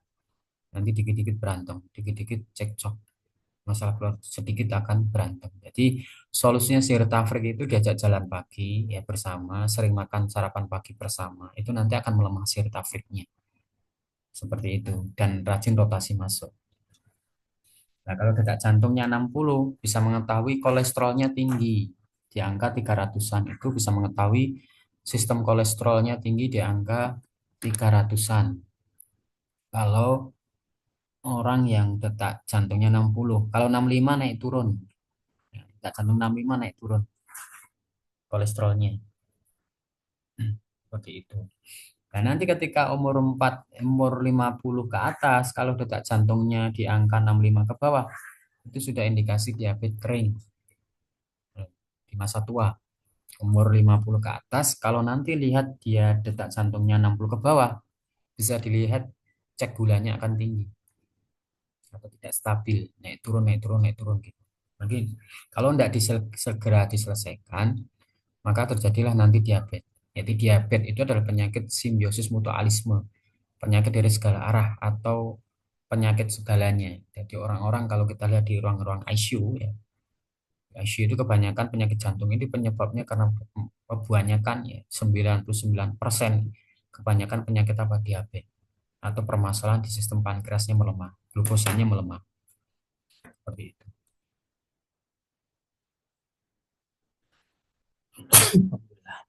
Nah, itu detak jantung bisa mengetahui tentang kolesterol, bisa mengetahui orang gangguan diabetes, bisa mengetahui tentang sindrom, bisa mengetahui pola tidur. Yang terakhir bisa mengetahui tentang respon hipotalamus, ya, sistem biji kacang yang berada di ya otak kecil kita, di bawahnya itu ada namanya sistem hipotalamus, ya, respon kekebalan tubuh. Kalau nanti dia nih, kalau nanti dia sistem detak jantungnya 86 ke atas, maka sistem panas ya. Itu bisa mengalami gangguan sistem hormonal. Hipotalamus itu akan banyak sekali endokrin keluar, maka akan terjadi banyak kasus sistem gangguan hormonal. Gangguan hormonal itu bisa mengalami anemia, bisa mengalami panas dalam tubuhnya, sering kecapean dan nanti dia panas meriang, atau hidungnya mampet, radang tenggorokan, radang lambung. Ya, itu kalau detak jantung sekian bisa mengalami gangguan sistem hormonal, ya bisa mengalami nanti panas tiba-tiba atau nyeri kepala tiba-tiba. Nah, penyakit tiroid atau benjolan di leher atau gangguan pertumbuhan atau yang susah gemuk atau lemah seksual. Nah, seperti itu lemah seksual itu tidak ada nafsu. Sehingga nanti gangguan hormonal ini bisa pengaruh kepada keturunan yang anak-anaknya mengalami apa? Speed delay. Jadi anak-anak yang mengalami speed delay itu faktornya kedua orang tua yang mengalami gangguan sistem hormonal. Yang dia aktivitasnya tinggi, pola tidurnya juga tidak bagus.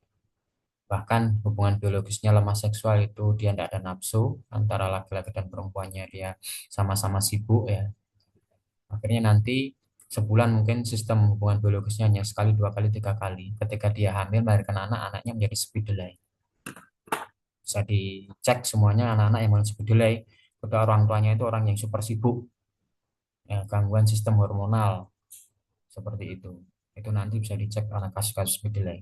Kedua orang tuanya orang-orang sibuk dan hubungan biologis itu kalau seminggu mungkin bisa sekali, ya, seperti itu. Bahkan sebulan hanya 2 kali, seperti itu. Kadang 4 kali, 3 kali itu bonus seperti karena seperti itu. Nah, itu menjadikan penyebab nanti anaknya akan lahir menjadi anak-anak spidolite. Nah, ini untuk bisa mengetahui tentang responsif hipotalamus ya. Kalau nanti sistem hipotalamusnya kalau detak jantung rendah, itu nanti respon kekebalan tubuh akan banyak mengeluarkan zat histaminnya. Nanti bisa mengalami ya hidung tersumbat, flu, bengkak, gatal-gatal, mata berair, kulit ruam, seperti dia tidak ada benturan, dia membiru, lebam-lebam, seperti itu. Responnya terlalu sensitif ya. Keluar ya banyak zat histamin ini.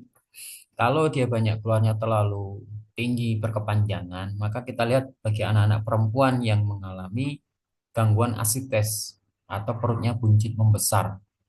Kasus-kasus asites itu adalah kasus trauma yang dia seorang perempuan yang genetika perempuan yang dia jarang untuk berolahraga, aktivitasnya banyak duduk, banyak tidur, ya seperti itu, malesan, dan mentalnya dilemah karena tidak menguatkan fisik ya, seperti itu akhirnya nanti respon hipotalamus akan banyak mengeluarkan zat histamin yang banyak mengendap di lambungnya akhirnya terjadilah kasus asites atau perutnya buncit ya kalau cairan itu kayak kayak pertamax kalau dikeluarkan itu kayak pertamax membiru membiru membiru agak hijau itu cairannya mau diambil dia 17 liter sampai 25 liter sampai 50 liter tidak akan bisa selesai.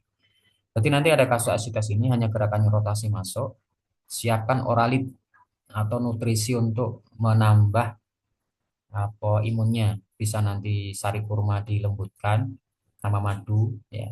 Karena nanti ketika kasus asites ini kalau sudah dia perutnya membesar ya, dirotasi masuk itu nanti akan diare sampai bisa sehari 6 kali atau 5 kali. Itu nanti siapkan oralit dan apa nutrisi untuk menguatkan tubuhnya. Nah, itu nanti perutnya bisa akan kempes. Seperti itu caranya begitu nanti untuk kasus-kasus asites.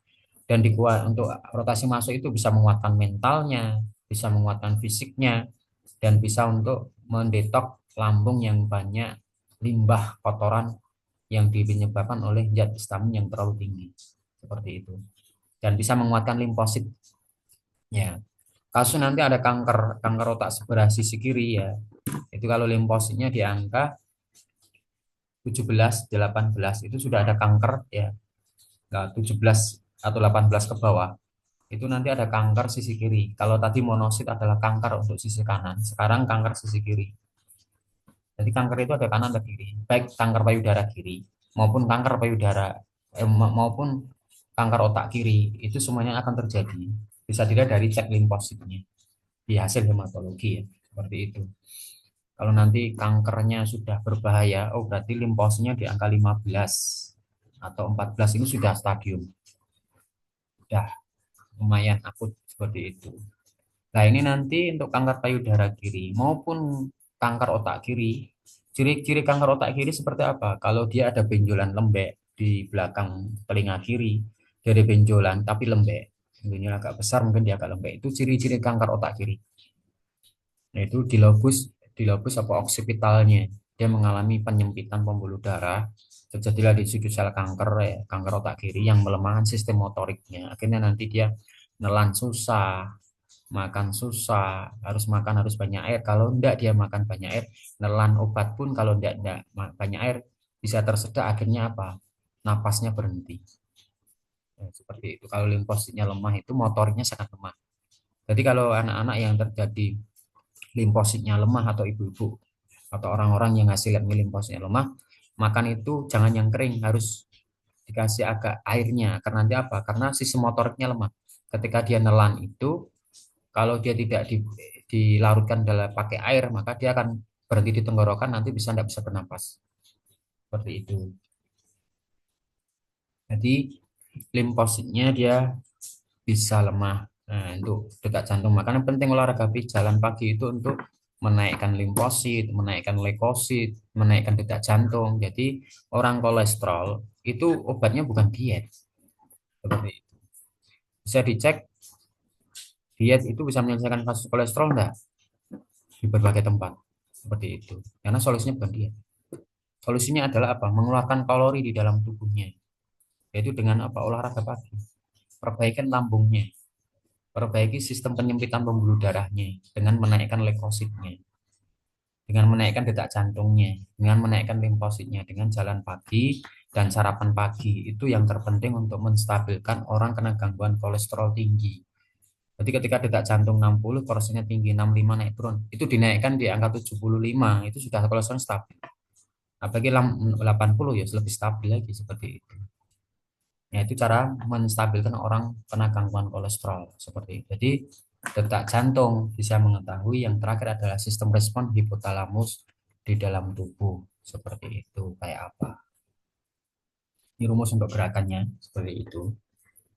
Nanti bisa di copy ya. Mungkin ada pertanyaan dari teman-teman. Gerakannya nanti saya kirim ya. Ada pertanyaan dulu silakan. Insya Allah. Masih punya sisa waktu kita 15 menit. Ustaz, tanya Ustaz, Ya silakan. Dengan siapa? Pak Sunanto, Ustaz. Oh silakan Pak. Agak keras sedikit bisa Pak? Ini, eh, oh ya, udah keras. Udah. Ya jelas-jelas. Gimana Pak? Silakan. Ini untuk contohnya untuk reposisi apa reposisi apa Agak keras. untuk rotasi rotasi ya rotasi Ya. masuk itu kan menguatkan jantung. Iya. Apakah harus apakah gerakannya itu hanya memasukkan aja atau juga kita juga sekaligus melatih untuk keluar atau masing-masing gitu? Gimana gimana Pak? Diulang bisa diulang? Untuk Gerakan rotasi rotasi ya.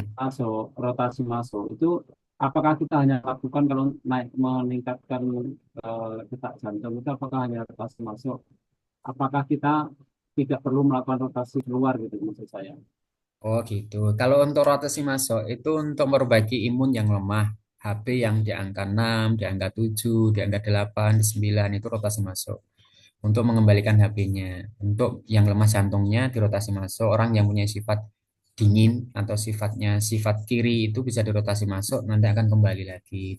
Jadi rotasi masuk ini bagusnya dikerjakan pagi atau mau tidur boleh siang. Seperti itu. Tapi usahakan teman-teman ketika mau tidur itu paling tidak 5 sampai 10 menit untuk rotasi masuk. Agar nanti ketika kita bangun fresh, pikiran kita itu yang awalnya gelisah jadi tidak gelisah, akhirnya was-was itu ada di waktu kita mau tidur itu karena banyak pikiran yang masih menggundul di dalam pikiran kita, nanti itu akan lost, nyaman. Agar kita akan berpikir apa positive thinking. Jadi untuk menunjang semangat itu rotasi masuk. Jadi orang-orang yang punya lemah jiwanya, lemah semangatnya, lemah untuk beraktivitas karena punya beban rotasi masuk itu nanti punya energi di dalam jiwa nanti. Itu agar tambah semangat lagi kita berpositif thinking bahwa Allah lah maha penyelesai dari segala urusan yang ada seperti itu. Jadi itu penting untuk rotasi masuk dilakukan di waktu tidur boleh, di waktu duduk boleh. 5 menit sampai 10 menit ya itu boleh atau 20 menit boleh seperti itu. Semampunya saja seperti itu. Gitu Pak. Bisa dipahami?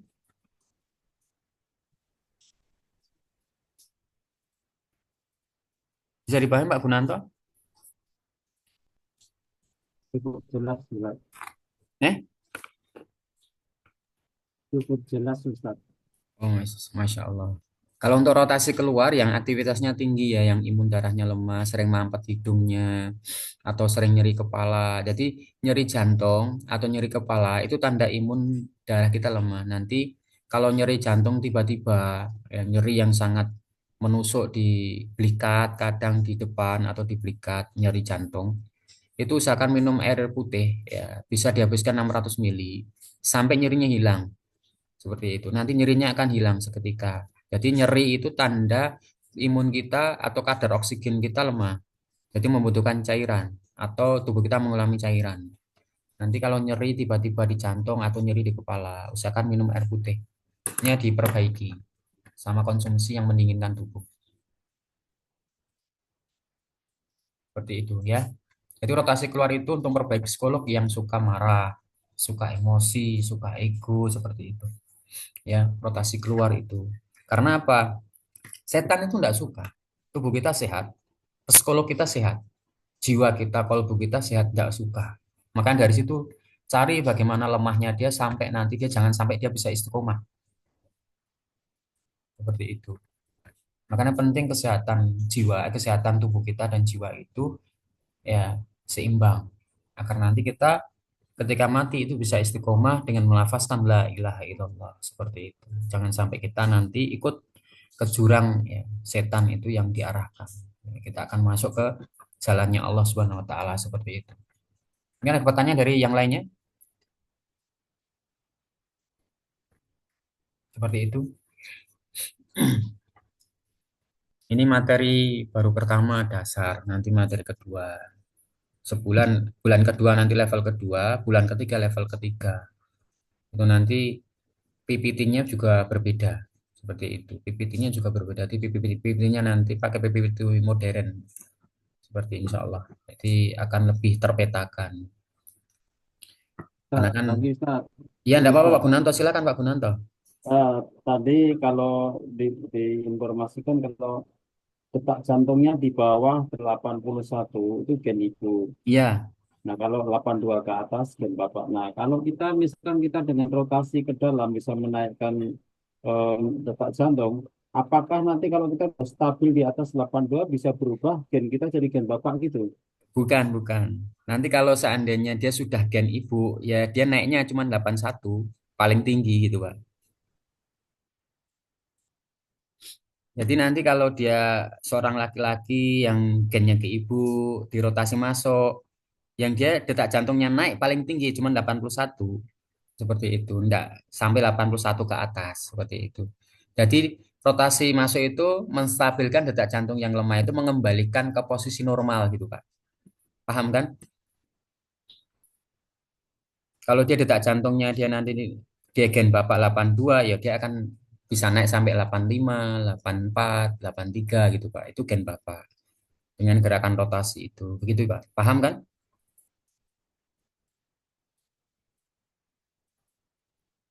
Kalau tidak salah itu Ustadz, itu kan ada beberapa banyak orang itu yang apa detak jantungnya itu sampai rendah dari 70 gitu kan. Ya, Jadi dia apakah nggak akan pernah di atas 82 gitu Ustadz? ya. Kalau dipacu Paling tinggi dipacu nanti dia dengan akan 81 kalau dia stabil Pak. oke, oke, oke. Seperti itu Pak. Jadi nanti tambah satu ya, detak jantung itu bisa mengetahui keadaan skoliosis. Seperti itu. Untuk yang selain dari sistem hipotalamus. Jadi kalau nanti ada orang skoliosis, jangan dilihat dari pundaknya miring kanan atau miring kiri. Itu bukan sebagai standar untuk mengetahui orang skoliosis. Seperti itu. Jadi secara bidang anatomis itu bukan caranya begitu untuk mengetahui orang itu skoliosis atau enggak. Miring kanan, miring ke kiri, bukan begitu. Jadi itu nanti ketika kita melihat standarnya dengan kemiringan pundak, kemiringan badan, itu bisa nanti faktornya bisa menyebabkan tubuh itu mengalami gangguan yang tidak bisa, yang keluhannya akan berkepanjangan. Contohnya dia, oh ini skoliosis, miringnya apa kanan kanan dia ke bawah, kiri ke atas, oh ini skoliosis, akhirnya direposisi. Seperti itu untuk mengembalikan itu. Padahal dia bukan skoliosis. Karena skoliosis itu ada faktor bawaan, benturan, dan depresi atau stres terlalu tinggi itu bisa menyebabkan skoliosis. Jadi bisa dilihat dari detak jantung saja. Orang skoliosis itu kalau detak jantungnya di angka 105 itu sudah mengalami skoliosis. Bisa dicatat. Nah, itu nanti skoliosis ada rumus-rumusnya. Bisa dilihat dari buku itu ada rumusnya faktor depresi, ada faktor dari bawaan, ada faktor dia benturan. Nah, yang berhak direposisi itu faktor benturan saja. Kalau depresi tidak perlu direposisi, faktor bawaan tidak perlu direposisi. Karena tidak semua orang penyakit tulang itu semua bagus diperbaiki dengan gerakan reposisi atau biomekanik. Ya, seperti itu. Jadi yang boleh direposisi skolosis itu yang faktor benturan saja. Seperti itu. Jadi detak jantung bisa mengetahui orang skolosis. 105 detak jantung itu bisa terjadi skolosis atau tulang belakang bengkok. Seperti itu. kita tahu satu pertanyaannya yang masih berkaitan dengan rotasi ini ya. Rotasi ke dalam ini kan kalau di gambar ini kan sampai jatuh ke bawah sekali ya. Saya coba tuh nggak terlalu bisa ke bawah itu. Apakah Gimana, Tat? harus saya Agak, suaranya agak dikeraskan dikit enggak? Bisa enggak? bisa keras? Nggak keras, Oh, oh, suaranya nggak kurang keras, keras sih. udah keras, Udah, yo. udah keras. Udah. Atau bapaknya memang lemah Ini lembut. eh, masih berkaitan dengan rotasi saat Iya. eh, ini saya coba rotasi masuk itu kaki saya itu cuman hanya turun sedikit gitu loh. Nggak bisa. Turun ke tanah gitu dah, dikit gitu.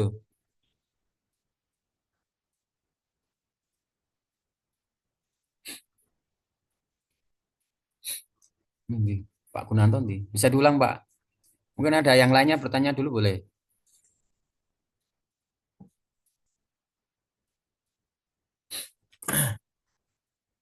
Terputus. Tanya Tat. Oh, Pak Putus Taufik. putus Masya Allah, putus Ustadz. Gimana, putus Tat? Gimana? Mau tanya apa, Tat? putus Oh, Pak seperti Kono. ini yang tadi mati speaker sendiri saya. Ustaz, jadi halo, Halo. Iya, halo. satu-satu yuk. Ah, saya itu mencoba rotasi masuk itu Iya. hanya turun sedikit itu tidak bisa hampir menyentuh tanah itu. Apakah harus saya paksakan Oh, sampai menyentuh tanah enggak, itu, Pak. Ustaz? Enggak perlunya, Pak. Semampunya, Pak. Semampunya kaki atau panggul itu dia melakukan gerakan rotasi, Pak. Nanti kalau sudah sering melakukan, nanti kaki bisa elastis sendiri. Karena bidang panggul itu dia mempunyai hip implant atau penggerak atau apa sendi putar. Itu nanti kalau sudah sendi putarnya elastis, ya sendi panggulnya elastis, maka dia akan elastis sendiri. Jadi perlu nanti dicoba sering-sering, Pak. Ya, Pak. Terus itu gerakannya itu apakah ditahan berapa detik itu atau hanya Enggak gerakan perlu ditahan, Pak. Jadi pelan-pelan aja semampunya, enggak perlu ditahan. Jadi ada nanti videonya saya kirim ya. nanti bentuk telegram aja, Ustaz? Ya, nanti ada videonya, Pak, saya kirim, Pak, untuk gerakan rotasinya, Pak. Rotasi keluar sama masuk, Pak. Ya, mungkin Ustaz Taufik ada yang ditanyakan, Ustaz? Eh, mau tanya Tat. Jadi kalau misalkan tensinya itu yang bawaan, yang tadi apa, yang tidak sebenarnya tidak perlu obat, Iya. tetapi ada keluhan sakit kepala. Hmm. Nah, pertanyaannya apakah menghilangkan sakit kepalanya saja atau berusaha untuk menurunkan tensinya? Kadang ketika diturunkan apa tensinya, sakit kepalanya juga ternyata tidak hilang Bisa. juga. Ya, saya pernah ngobrol sama dokter spesialis dalam itu, Iya. beliau menyampaikan juga bahwa sebetulnya tensi tinggi itu sakit kepala itu bukan indikasi tensi tinggi gitu, begitu beliau Iya. nyampaikan. Iya. Jadi gimana nih solusinya ini? Apakah mengejar apa ke tensinya turun atau menghilangkan sakit kepalanya gitu. Terima kasih, Tat. Jadi kuncinya di sakit kepala ya, penyebabnya karena tensi atau karena yang lainnya gitu maksudnya. Iya kan susah ya kan kadang di medis sendiri ada menyatakan oh ini sakit kepala tanda tensi tinggi. Nah, terus nah kasusnya itu kan ada yang memang benar real dia sakit kepala ketika ditensi tinggi. Ya. Nah, ini tapi ada yang dia tensi tinggi, sakit kepala, ketika sakit kepalanya sudah hilang, tensinya tetap tinggi. Ya. Jadi Nah, ini kasus seperti ini bagaimana cara penanganannya? Jadi begini, ada yang sakit kepala itu kan beda-beda macam. Ada yang nyeri kepala, ada yang vertigo akut ya.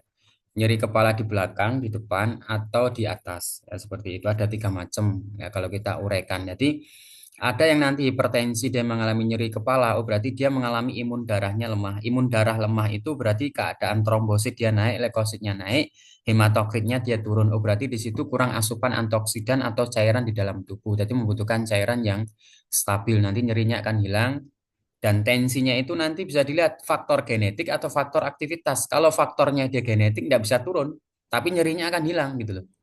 Itu yang pertama. Tapi ada yang kedua, dia sakit kepala atau nyeri kepala karena memang ada sistem pankreasnya lemah atau lambungnya lemah. Akhirnya dia nyeri kepala kayak muter itu. Sakit kepala muter itu karena lambungnya lemah. Nah, itu kalau nanti dia tensinya apa sistem nutrisinya diperbaiki, lambungnya diperbaiki, maka nyeri kepala itu akan hilang. Vertigo yang muter atau vertigo akut itu akan hilang. Jadi kita bukan fokus pada nyeri kepala, tapi penyebab dari nyeri kepala itu apa penyebabnya, bukan dari tensinya sebenarnya. Jadi tensi itu hanya mengalami indikasi nyeri kepala itu penyebabnya dari faktor dia hipertensi karena faktor hipertensi genetik atau karena imun darah dia lemah karena dilihat dari tensi, karena faktor aktivitas hipertensinya, atau karena dia lemah imun, detak jantungnya lemah gitu Ustaz.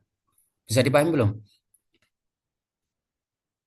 Iya, intinya memang harus apa ya, melihat banyak sekali ya, Ya, karena nyeri ya, kepala kan ya. tidak satu macam kasusnya. Ada yang kalau intinya dia sistem lateral kanan, nyeri kepala kanan, migrain kanan, nyeri kepala belakang, oh berarti dia indikasi imun darah lemah. Diperbaiki nutrisinya, cairannya, sayuran, buah-buahnya.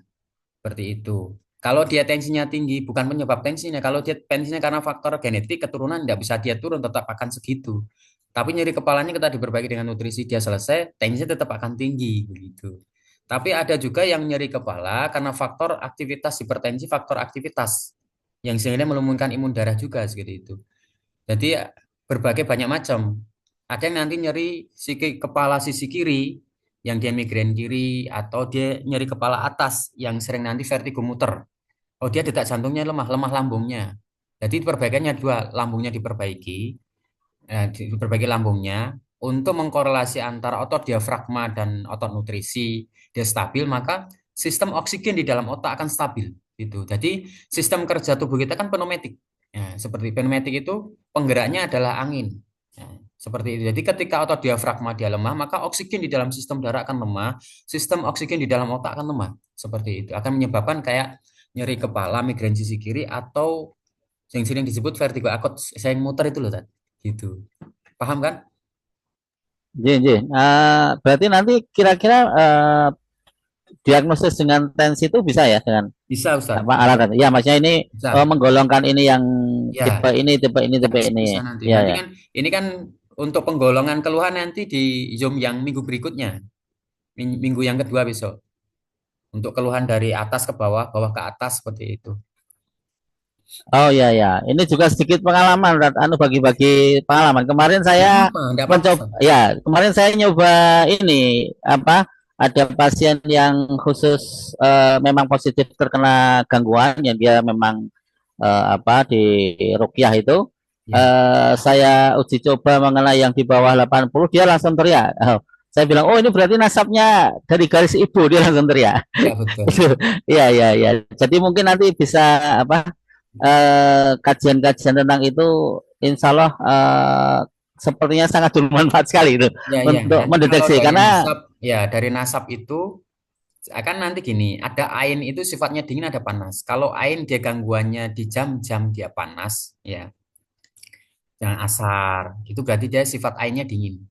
Sifatnya dingin. Kalau dia sifatnya panas, dia malam atau pagi itu gangguan. Ada orang nanti kan lihat sesak napas, dia sasar di sesak napas, itu ain yang sifatnya dingin. Kalau ada gangguan sesak napas habis sisa, itu berarti sifat ainnya panas. Jadi sifat ain itu dingin dan panas itu kebalikan menguatnya. Kalau dia dingin berarti menguatnya saat panas. Kalau dia sifat ainnya dia panas, menguatnya saat dingin gangguannya gitu. Itu untuk ain. Jadi untuk gangguan nasab itu adalah sifat keturunan dari dilihat dari nasab. Kalau dia ganda ibu, berarti yang menguat itu berarti kan sifat panasnya. Berarti kalau suruh mandi berarti habis asar. Berarti habis sisa itu dia habis asar itu suruh mandi daun bidara untuk gangguan nasabnya sampai 3 hari. karena deteksinya itu kan dari beberapa rocky itu belum ada kejelasan apakah ini dari sihirnya ada, sihir beberapa perukyah menyampaikan itu sihirnya positif. Sementara ketika rukyah juga, ketika di absen rukyah itu, jen nasab dia teriak juga. Nah, tetapi dari sisi apa yang sihir itu mengarah positif juga ke sana. Jadi Ya, ada kemungkinan-kemungkinan itu ya kemarin cuma iseng aja sih tadi ini. ya. Ini jadi apa ini sihir atau nasab itu kan ya iseng Hmm. aja itu. Cuma kok begitu saya bilang, oh ini nasab dari ibu ini itu terus langsung bereaksi itu. Reaksi kan. Jadi untuk kalau gangguan nasab dari ibu itu ada nanti sayuran okra ya. Okra itu bisa dikonsumsi untuk gangguan nasab. Ini catat bagi teman-teman ketika ada gangguan nasab untuk mengembalikan ya gangguan itu melemah, gangguan sihir nasab karena sihir itu sifatnya itu kalau imun kita melemah sihirnya yang menguat gangguannya. Tapi kalau imun kita stabil maka sihir itu akan melemah sendiri. Jadi bisa pakai apa sayuran okra untuk melemahkan gangguan nasabnya. Seperti itu. Sayuran okra direbus aja, cuman direbus nanti dikonsumsi untuk menguat, untuk melemahkan gangguan sihir nasab ya. Bisa pakai sayuran okra. Bisa dibuka di googling itu. Ya, seperti itu. Ya, Tapi ya, kalau tapi kalau sihir dari luar bisa juga, Tat. Itu karena ada mimpi-mimpi juga air, ada mimpi ya, juga kalau ada mimpi makanan, ya bisa dikasih Ustaz. makan. Ya. Ya, bisa pakai sayur okra itu nanti bisa pakai sayur okra itu direbus saja itu nanti bisa sama rotasi masuk rajinkan untuk gangguan nasab itu nanti mimpi-mimpinya akan hilang sendiri gangguan nasabnya seperti itu. Dan inti nanti perlu kalau dia gennya ke ibu berarti konsumnya sama ibunya sayuran okra itu. Ya, kebetulan ibunya sudah meninggal itu. Oh, kalau sudah meninggal berarti cukup biasa saja. Oh, ya, Tat. Ya. Siap, Nanti siap. biasa Terima saja. kasih sekali, ya. Terima kasih sekali, Tat, ilmunya. Tapi nanti ada gangguan yang orang muntah darah, ya. Tiba-tiba itu gangguan sihir ya, sihir serangan atau serangan balik bagi teman-teman para perukia. Itu kalau nanti ada sihir serangan, ya. Satu solusinya apa? Kalau orang para perukia itu biasanya apa? Sihir serangan itu akan menaikkan emosi, menaikkan ego. Pulang datangi istrinya untuk ya hubungan biologisnya dikuatkan. Kalau orang seorang perukiah ini pertama, agar nanti sistem psikologisnya akan nyaman, netral, ya, sifat emosinya akan mereda, sifat hormonnya akan keluar, agar nanti menjadi stabil sistem kejiwaan. Yang kedua, konsumsi daun kangkung sama daun sawi direbus pakai bawang putih. Itu untuk bagi teman-teman yang ketika perukiah ada serangan balik, itu menetralisirnya kayak begitu. Caranya begitu. Itu sering kalau saya itu serangan balik itu macam-macam. Ada yang tahu-tahu rumahnya dikebakar jadi ada serangan balik itu macam-macam. Masya Allah ujian saya 2 bulan ini bertubi-tubi sampai ada teman di Arsada Yadaka Ustadz Rizky sama Ustadz Rahmat itu bilang ini ada ain Ustadz ini.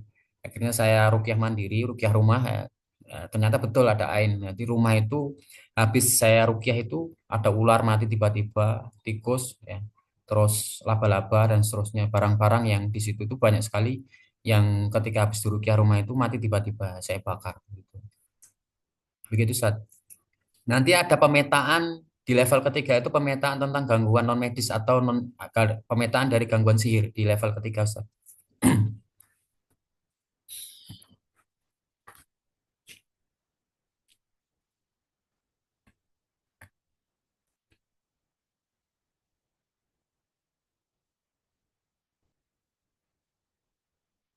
Daun kangkung itu untuk teman-teman yang mengalami kena gangguan serangan, tahu-tahu muntah darah tiba-tiba atau mempunyai penyakit fatty liver ya, fatty liver. Atau ada ibu-ibu yang mereka HPL-nya sering mundur. Itu bisa pakai konsumsi daun kangkung ya direbus. Nanti langsung dia ketika dia mau ya apa mau melahirkan ya itu dia HPL-nya mundur. Suruh makan daun kangkung direbus.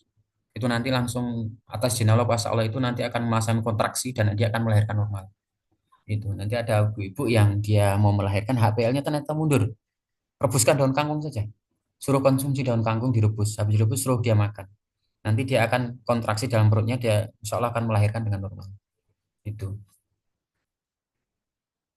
Maaf, Tat, kalau untuk kangkungnya itu ada ketentuannya nggak? Ya untuk yang merambat atau cabut? Karena kan ada metode yang ini harus yang merambat, ini harus kangkung yang cabut itu, kayak bayam itu.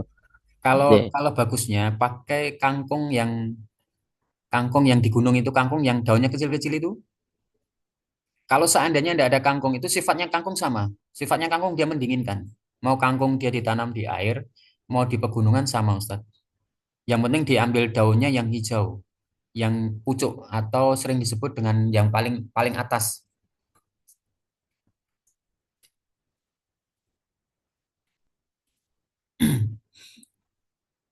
Jadi nanti ketika ada orang yang kena gangguan tahu-tahu pulang muntah darah, itu nanti bisa pakai daun kangkung direbus atau diburai di kepala sampai kaki.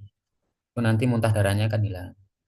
Terus ketika ada gangguan nanti virus di dalam darah, virus kayak virus-virus darah itu, dia ada pasca jatuh kanan, reposisi aja kanan. Nanti virus darahnya habis direposisi besok dilabkan. Nanti virus darahnya akan normal sendiri. Kalau ada kasus-kasus virus darah, ya kayak virus-virus darah itu kayak sipilis atau virus darah yang dia mengalami gangguan tidak bisa terbang ke luar negeri karena darahnya bermasalah terkena virus itu nanti direposisi kanan diangkat di pompa kiri ya dia ada pasca jatuh kanan habis direposisi besok dilabkan insya Allah normal kembali itu sering yang saya lakukan begitu jadi kanan itu akan berurusan dengan darah kalau kiri itu berurusan dengan sistem organ seperti itu karena anatomis itu jalurnya L Z X nanti di level ketiga itu saya jelaskan tentang pemetaan gangguan non medisnya terus pemetaan tentang jalur-jalur yang non keluhannya seperti apa itu nanti di jalur di level kedua dan ketiga seperti itu cara pemetaannya nanti PPT-nya juga beda ini PPT-nya pakai PPT modern sudah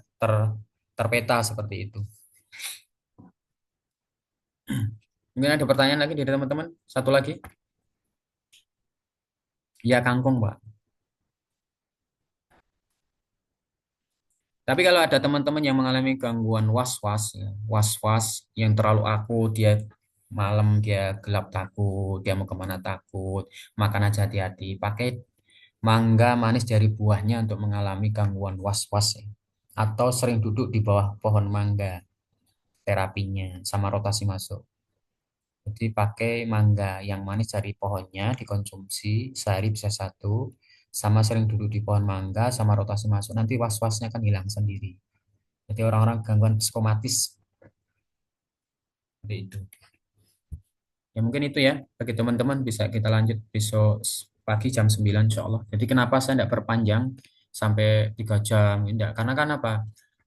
Untuk murojaahnya ini agar tidak malas, akan semangat. Karena murojaah seseorang mendengarkan waktu yang sejam atau 2 jam itu sudah kadang malas. Makanya saya buat durasi itu paling lama 2 jam. Agar nanti ketika rekaman ini di murojaah kembali, didengarkan kembali itu tidak bosan atau tidak jenuh atau tidak ngantuk gitu. Ya, mungkin ini ya materi malam hari ini mungkin ya kita tutup sekian kita dengan tutup bacaan kafaratul majelis secara bersama-sama agar nanti ada nilai di sisi Allah Subhanahu wa taala kelak dan kita dikumpulkan di surga Allah yang kita inginkan dan itu besok kita bersama-sama dikumpulkan di surga Allah saling tolong menolong besok ya kita tutup dengan bacaan kafaratul majelis bersama subhanallah hamdika asyhadu an la ilaha illa anta astaghfiruka wa atubu ilaik. Assalamualaikum warahmatullahi wabarakatuh. Selamat beristirahat teman-teman. Waalaikumsalam warahmatullahi wabarakatuh. Jadi Senin Ustaz, Senin bisa jadi ini ya, Ustaz. Senin jam 9 ya. Ya, besok kita mulai pagi ya, jam 9 ya. Besok pagi. Ya.